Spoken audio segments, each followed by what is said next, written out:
Hello everyone, my name is Rachel Rome. I'm very excited to be starting this class with everyone. This is my third class here at Widener. So a little bit about my background. I am currently working full-time at MCI Concord, so the prison in Concord, Massachusetts, as a counselor.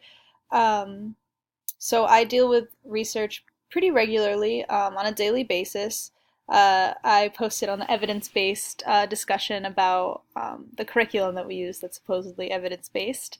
Um, so my experience with learning research has been primarily in my undergrad. I took research methods, so kind of learned how to write a research proposal and things like that.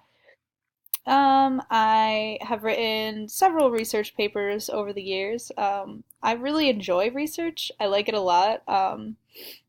I get a little caught up with numbers. Numbers are a challenge for me for sure, which is why, skipping to the last question, I'm a little nervous about all the spreadsheet assignments in this course.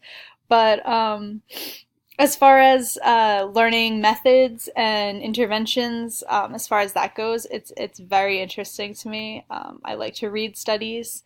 I'd like to maybe someday be a part of a study in some capacity because I think research is really interesting.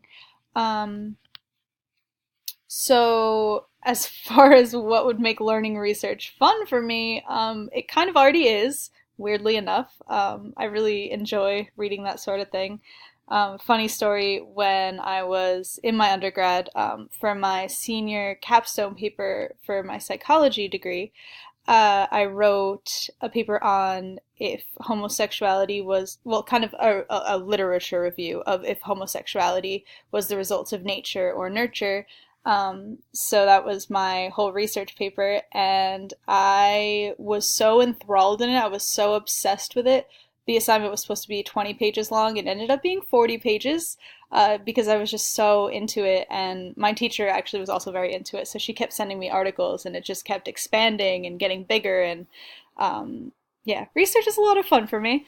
Um, so, what excites me about the course, like I said, I like research. Will say, though, very nervous about the numbers portion of the course as far as making spreadsheets and such. So, I look forward to meeting all of you and learning all of your backgrounds, and thank you for watching.